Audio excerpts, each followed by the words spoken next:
filha foi levada de mim quando tinha apenas 3 anos de idade. Era o mês de julho de 1942.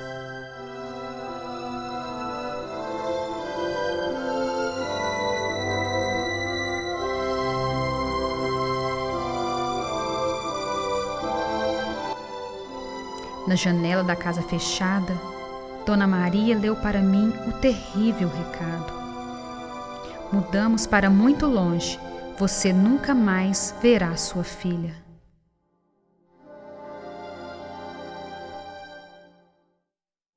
O desespero tomou conta de mim. Naquele momento de dor, eu sabia que não teria como nem onde procurá-la. Uma mulher pobre que não sabia ler nem escrever.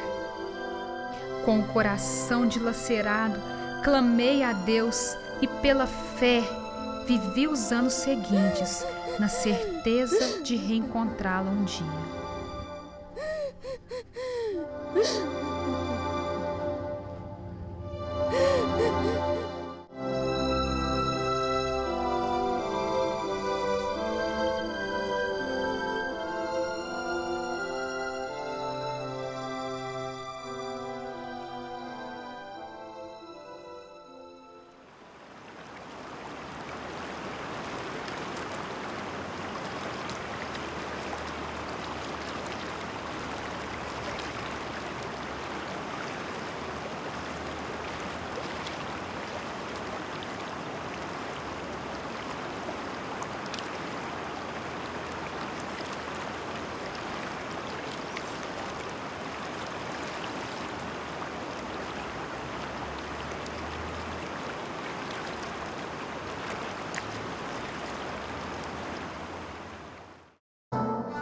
De janeiro de 1939. No rancho pobre, Joana sofre as dores do parto.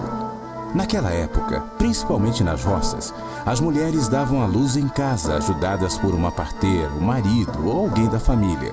No caso de Joana, que não gosta de parteiras, seu marido ajudou a trazer ao mundo a primeira filha, que recebeu o nome de Jessi.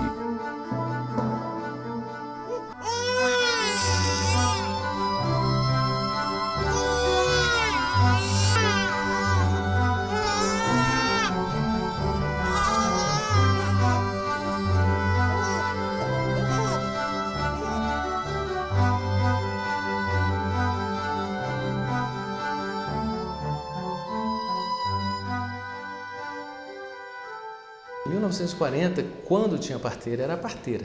O trabalho de parto ele começa, pode durar 10, 12, até 24 horas a mulher sofrendo. E muitas vezes nascia sozinha mesmo.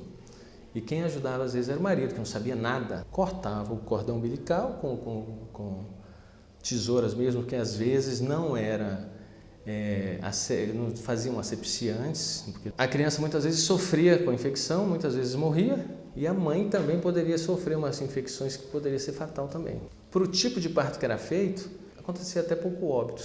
Sempre de muita surpresa, sabe? Será que eu vou viver? Será que eu não vou viver? E quando nascia e dava tudo certo, era um motivo de festa mesmo, era alegria, né? E essa alegria era para todos, o sofrimento era dela, mas a alegria era de todos. Em 1940, aquelas mulheres, eu falo que eram guerreiras, que iam para a guerra desprovidas de peito aberto, né? Porque tudo era novo, não tinha uma armadura, não tinha esse aparato que a gente tem hoje. Joana viveu apenas 2 anos com o marido, que faleceu aos 23 anos, vitimado por cólera. Seu segundo filho nasceu 15 dias após a morte do pai e recebeu seu nome, Alfredo. Jessi ainda não havia completado 2 anos. Com a viuvez, Joana passou a depender dos sogros e do trabalho duro em fazendas da região. O pouco tempo que tinha com os filhos é quando lavava roupas no córrego.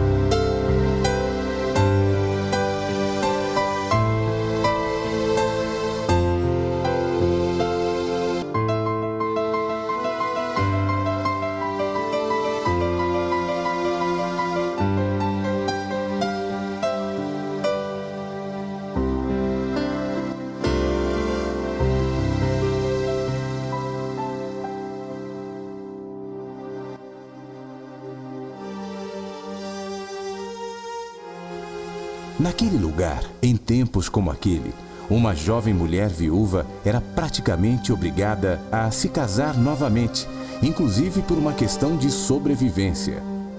Eram também consideradas uma ameaça às mulheres casadas, além de sofrerem assédios de homens inescrupulosos e aproveitadores. Pela segunda vez, Joana se casou com alguém escolhido por outra pessoa. Sua ex-sogra a convenceu a se casar com Marcelino, primo do marido morto. Assim, Joana, aos 22 anos, estava em seu segundo casamento.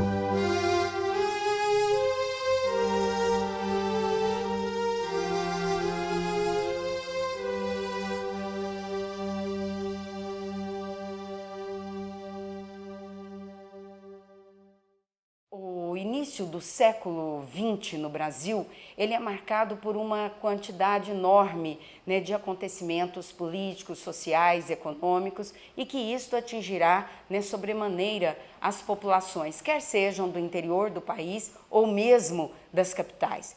Né, maciçamente uma subordinação da mulher, né, aos preceitos de uma sociedade patriarcal e falocêntrica. Uma grande parte das mulheres brasileiras, né, semi-alfabetizada ou completamente analfabetas, né, tem como ponto, né, central de apoio, né, uma família extremamente, né, conservadora, né, com laços patriarcais muito fortes. Né, o papel da mulher era, né, de completa subordinação, quer seja, né, ao seu pai, ao seu irmão e posteriormente ao marido e ainda posteriormente aos filhos. Os avanços da medicina, né, no que diz respeito ao controle de natalidade, ainda, né, era algo muito longe de se alcançar. Portanto, né, as mulheres no interior do Brasil, né, restava a elas, na sua grande maioria, ter uma prole, né, numerosa, chegando às vezes, né, a 20, 25 filhos. Então era praticamente, né, quase impossível nós ouvirmos vozes de rebeldia, né, no que diz respeito, por exemplo, aos casamentos arranjados, né, ou, por exemplo, a uma viuvez precoce que, de uma certa forma, né, levava a mulher, né, a se casar novamente, porque, né, era praticamente inadmissível uma mulher que não tivesse um homem a seu lado.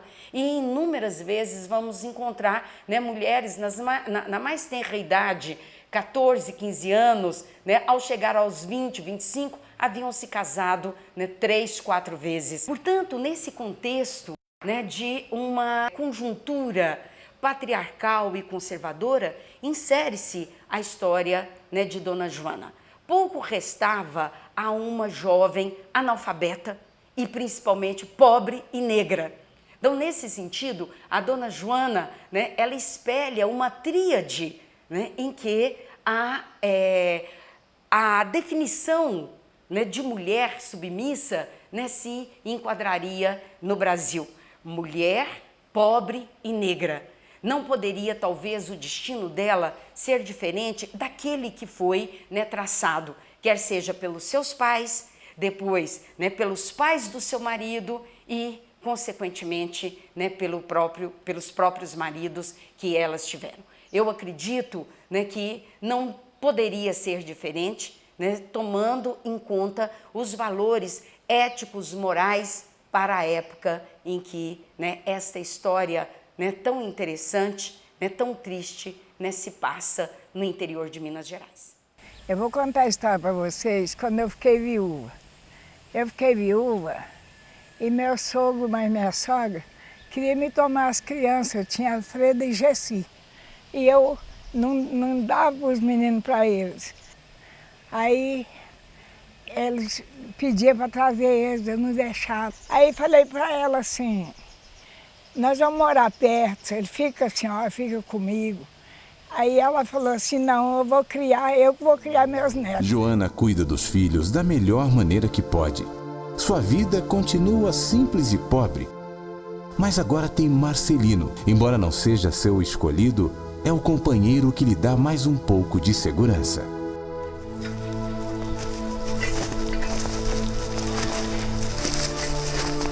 Como de costume, Senhor Geraldo e Dona Antônia vão visitar os netos. São recebidos com respeito e consideração. As crianças gostam de ver os avós, especialmente Gessi, que cada dia mais se apegava a eles. A avó sempre leva um agrado.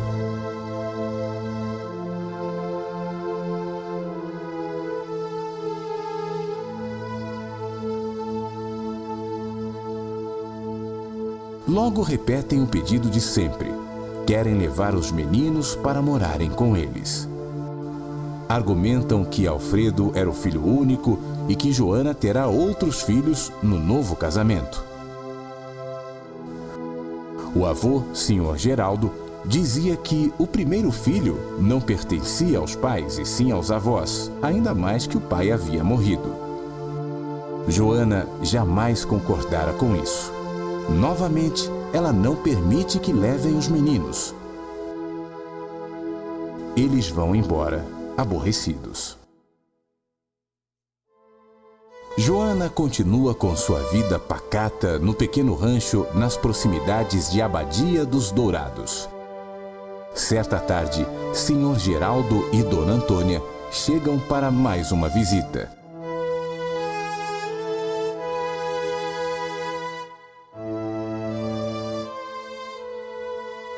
Como sempre, são bem recebidos. Gessi se alegra com a presença dos avós. Senhor Geraldo logo pega Alfredo no colo. Dona Antônia leva agrados. Para quem vive isolado, é sempre muito bom quando chega alguém. Parecia uma visita rotineira. Mas Joana terá uma surpresa. Desta vez, há uma novidade. Sentam-se para conversar e eles logo anunciam o motivo daquela visita. Estão de mudança para outra localidade e querem levar a menina. Mais uma vez, Joana diz que não. Eles insistem. Dizem que o lugar é perto e que ela poderá vê-la quando quiser.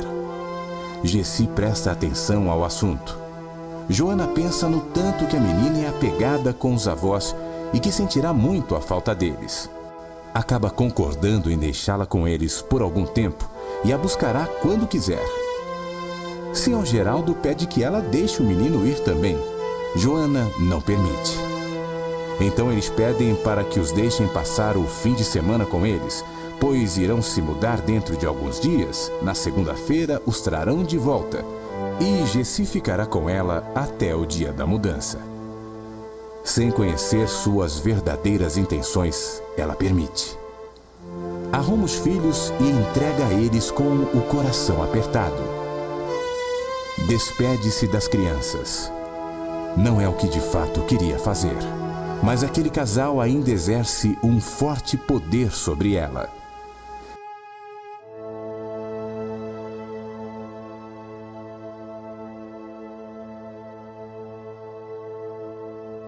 Ela os observa partindo. Não gosta de ficar longe de seus filhos. Aquelas crianças são sua riqueza e alegria naquele rancho. Acompanha-os com o olhar enquanto se distanciam. Gessi acena para ela sorridente, feliz em ir com os avós.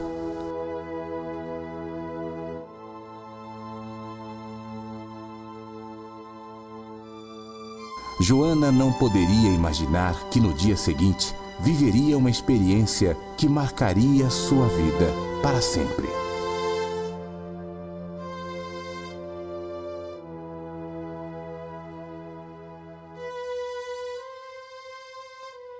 No dia seguinte, Joana sente-se incomodada e com saudade dos filhos. Junto com Marcelino, decide ir até a casa dos ex-sogros para ver como suas crianças estavam. A casa está fechada. Dona Maria, a vizinha, chama Joana dizendo que tem algo a contar. Eles vão até ela, que logo os convida para que se assentem. Joana está inquieta. Dona Maria insiste, relutante, ela a acompanha. Quer saber onde foram Sr. Geraldo e Dona Antônia. Ela diz que o casal foi se despedir de alguns amigos, pois viajarão na madrugada seguinte e levarão seus 2 filhos. A notícia cai como uma bomba. Disseram que ficariam com os 2 apenas o fim de semana, depois iriam se despedir e deixar Alfredo. Ela tinha permitido que Gessi fosse morar com eles por pouco tempo. Como não quis entregar Alfredo, planejaram levá-lo sem a permissão dela.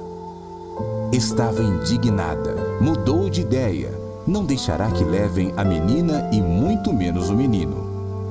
Tentaram ser espertos, mas não contaram com o coração de mãe, que desejou ver os filhos logo no outro dia.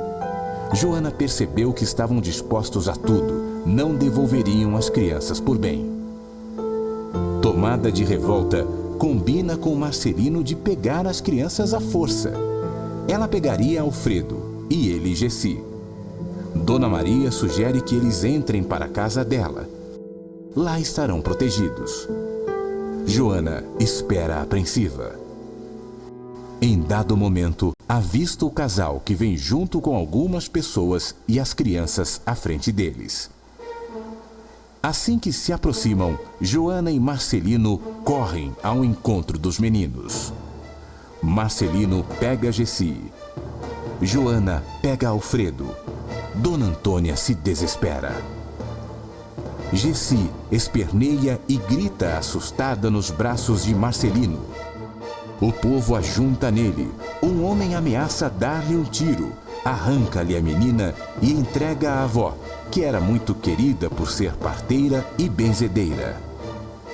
Os outros avançam sobre Marcelino, que é obrigado a fugir. Joana corre para a casa de Dona Maria.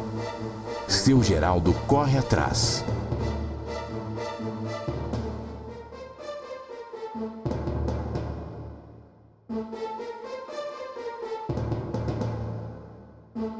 Esmurra a porta, grita para que Joana lhe entregue o menino.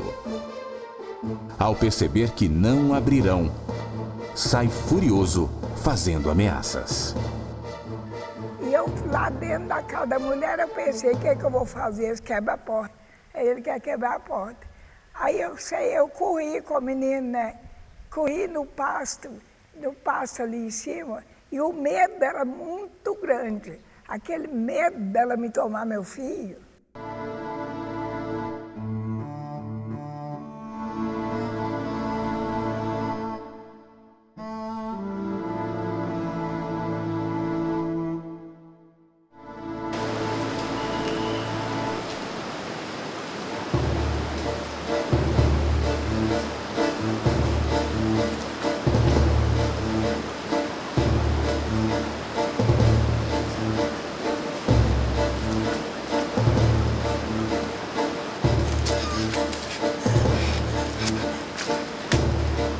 Em fuga desesperada, Joana decide atravessar o rio, mesmo sem saber nadar, pois o único caminho para voltar ao seu rancho seria passando pela ponte, e lá poderia ser cercada. Já tinha visto homens garimpeiros atravessarem a pé. Assim, impulsionada pelo medo, empreendeu a perigosa travessia.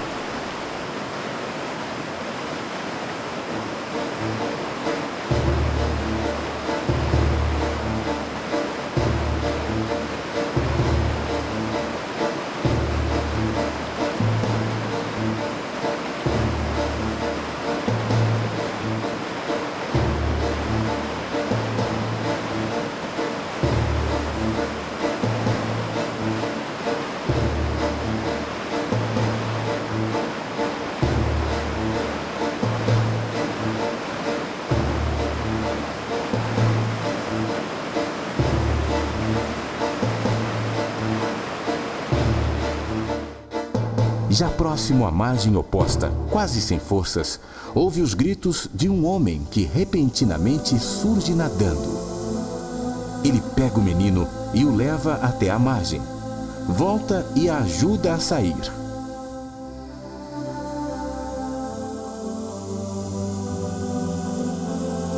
Grande foi o esforço da travessia. Joana está exausta. Abraça o filho, procura pelo homem. Não o vê. Desapareceu sem que ela visse que rumo tomou. Pensei assim, eu vou falar para ele assim, Deus que te ajuda. Mas eu olhei para todo lado, eu não vi o homem mais. Esse homem sumiu. Era longe, não dava tempo de ter entrado no rio, não dava tempo de ter ido para lado nenhum. Ele desapareceu nesse lugar. Quando eu subi o barranco com o menino no braço, eu avistei um homem sentado num cupim. E eu tive muito medo, porque eu já estava... o povo tinha muito medo de baiano. Baiano era muito mal visto aqui na região. E eu ia andando depressa, e ele me viu. Aí ele me gritou, aí eu vi que era ele, e ele chegou.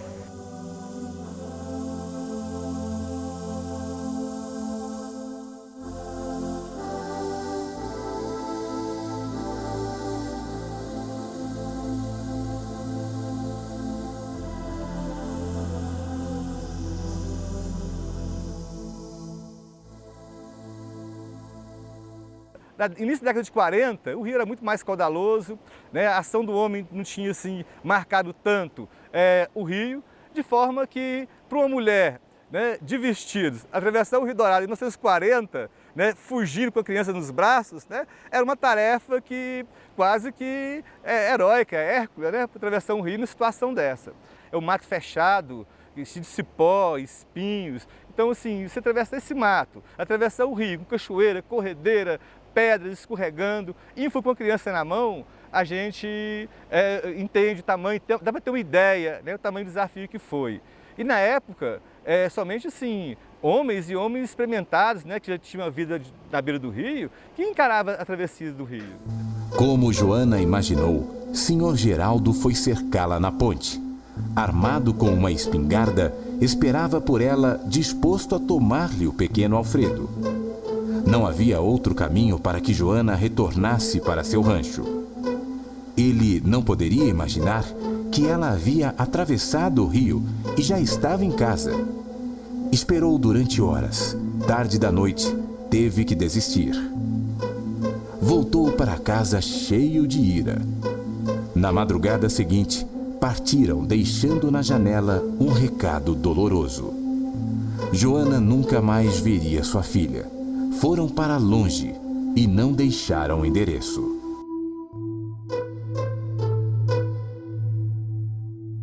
Aí no outro dia eu voltei lá, na esperança que eles não tinham ido embora, que eu ia trazer minha filha comigo.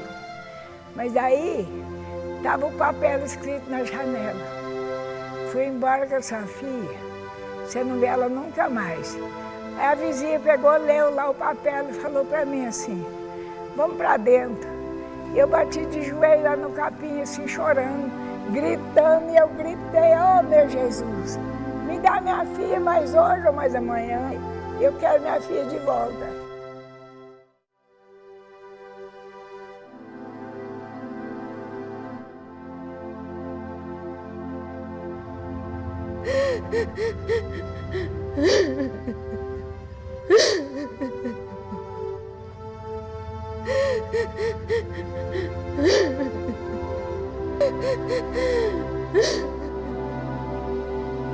Sempre eu estava pensando aonde que minha filha estava. Eu pensava tanto. Eu pedia muito para Deus cuidar dela para mim.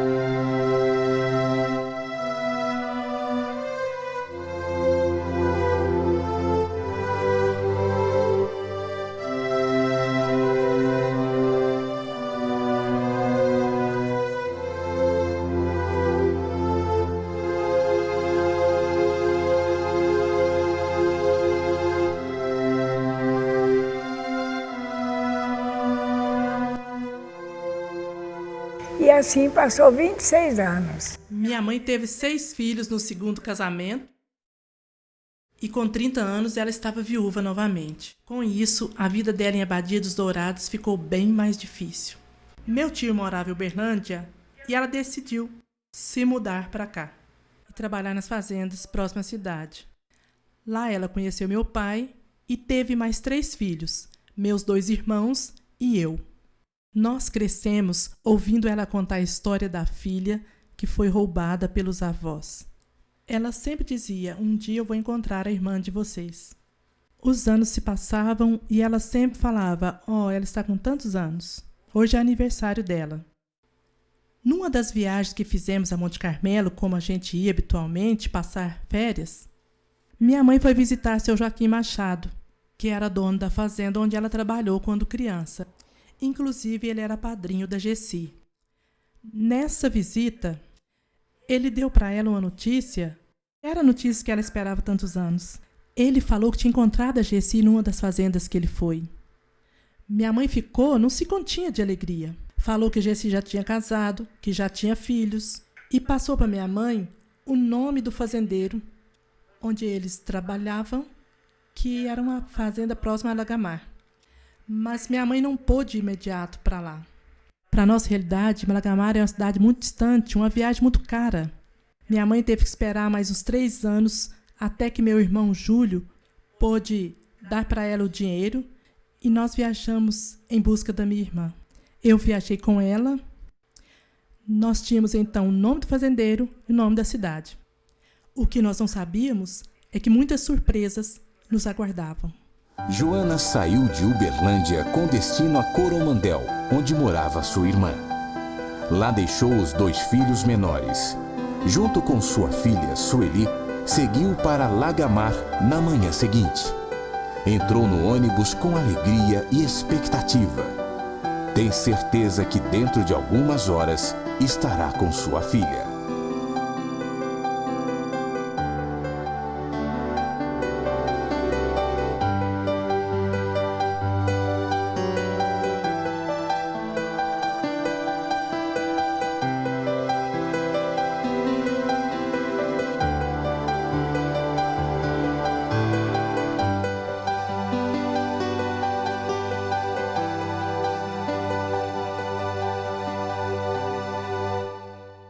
A viagem até Lagamar dura cerca de 3 horas. Joana desce do ônibus ansiosa e logo vai se informar. O que ela tinha em mãos era o nome de um fazendeiro, onde sua filha, já casada, trabalhava junto com o marido. Nas indagações naquele bar, soube que o fazendeiro havia morrido. Os filhos tinham vendido a fazenda e os empregados se mudado para outras cidades. Não era possível que sua procura terminaria ali. Não se conformava. O rapaz chama um senhor que está dentro do bar.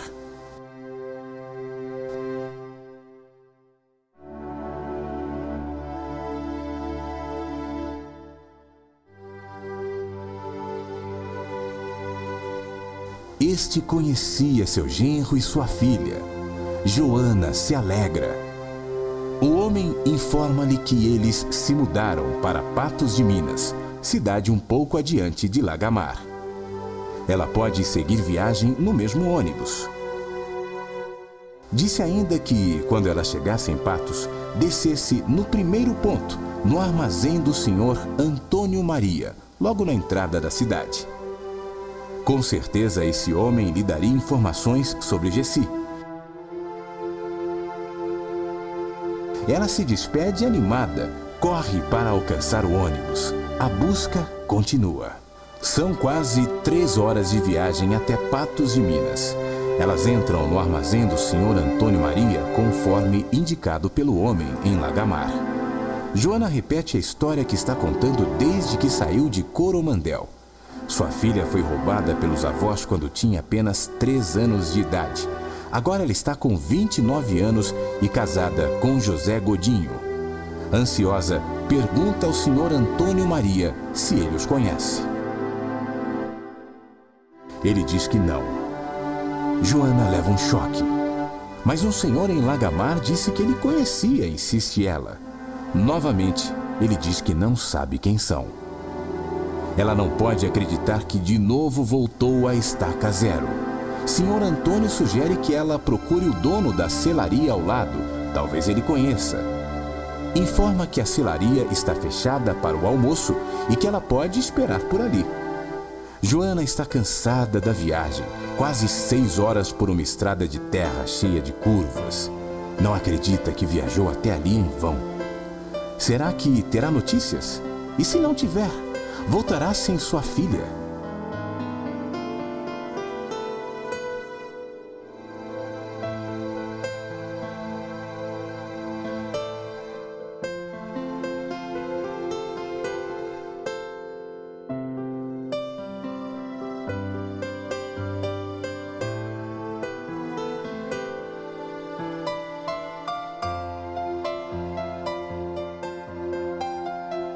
Instantes depois, 2 mulheres entram no armazém. Uma delas chora. Joana observa e logo aproxima-se para saber o que houve. A mulher chora porque seu filho havia sido assassinado em Goiânia. Por um momento esquece sua apreensão e passa a consolar a mulher.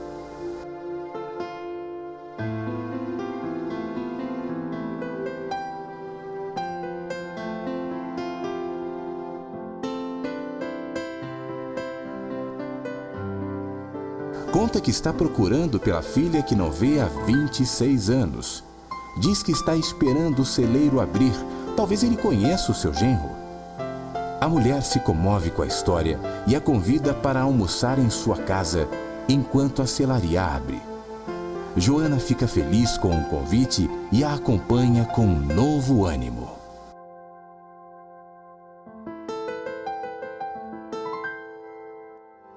Sueli se cansa de ouvir a história que a mãe conta novamente dentro da casa e senta-se do lado de fora.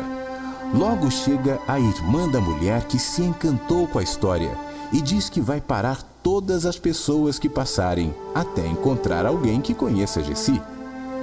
Assim ela faz, repetindo a história a cada passante.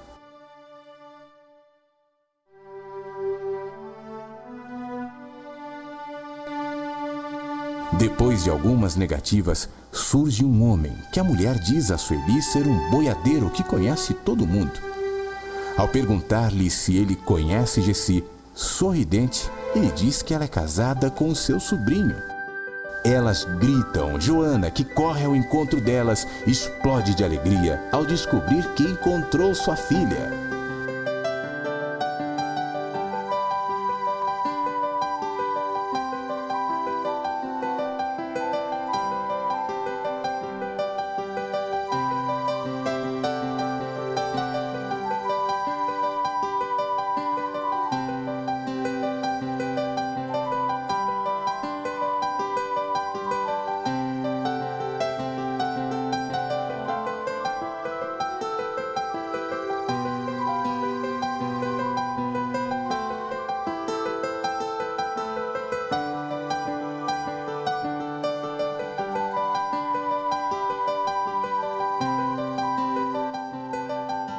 Radiante, Joana entra para pegar suas coisas e acompanhar Sr. Niquim, que a levará ao tão esperado encontro com sua filha.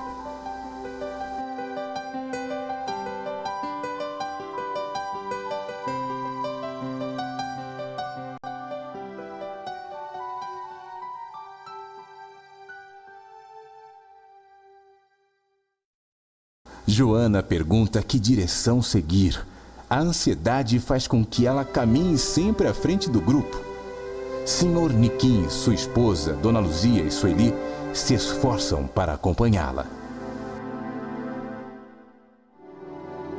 Em dado momento, Dona Luzia lhe mostra Gessi, que está logo adiante observando-os chegar. A emoção toma conta de Joana, que já não consegue caminhar tão rápido.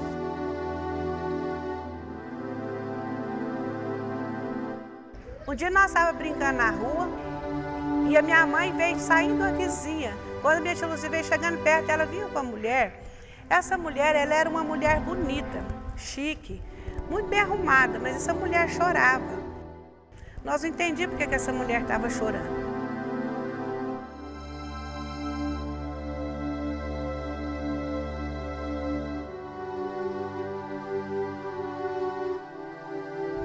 Aí a minha tia falou assim, essa mulher, ela vai ficar na sua casa.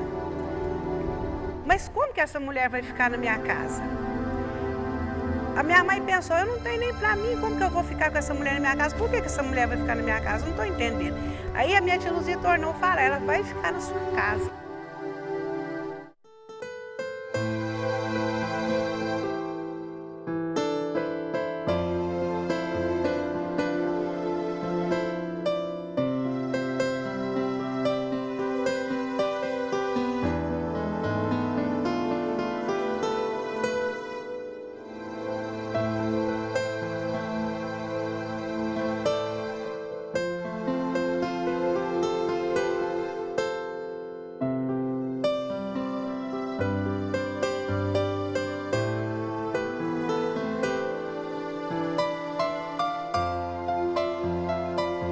Ela insistiu de novo, ela vai ficar na sua casa porque ela é sua mãe.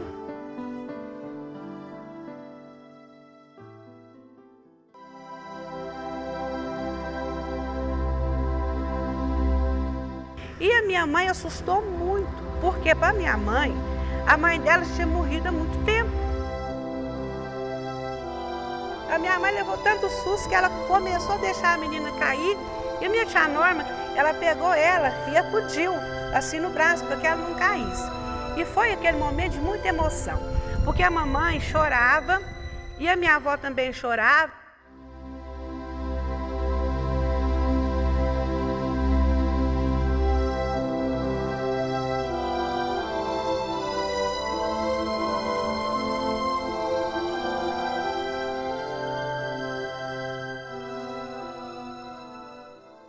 Assim, coincidentemente, numa tarde de julho de 1968, 26 anos depois, Joana reencontrou sua filha.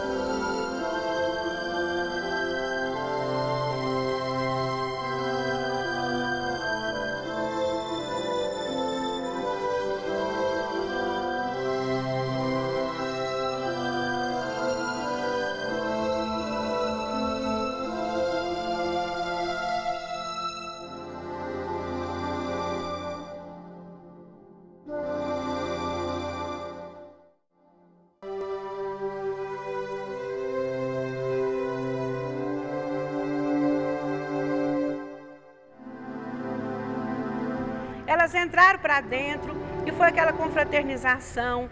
A vovó já tinha levado pão, tinha levado leite, porque ela já havia sabido que a gente era muito pobre. E depois de um mês, a vovó nos buscou, levou, trouxe a gente para Uberlândia e a nossa vida, então, ela mudou. A minha avó, quando ela chegou na nossa casa, na nossa vida, ela levou para nós prosperidade, ela levou a palavra de Deus e realmente a nossa vida foi transformada, foi mudada e foi transformada para melhor. Ela foi bênção na nossa vida e é até hoje. Eu nem pensava que ia ver minha mãe, porque eles falaram que ela tinha morrido, que eu nunca mais ia ver ela.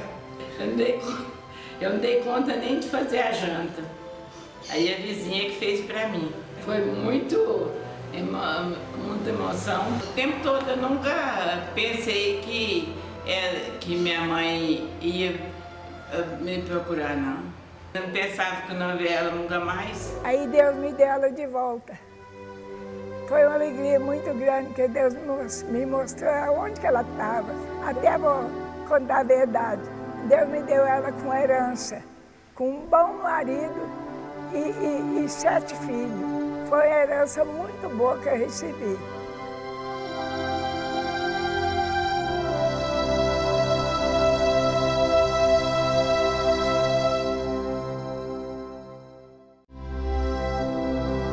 Joana, hoje com 91 anos, vê os filhos de seus netos, teve sua oração atendida e naquele tempo escreveu uma carta para Dona Antônia, ex-sogra, que ainda vivia. Obrigado por ter criado minha filha. Eu a busquei de volta.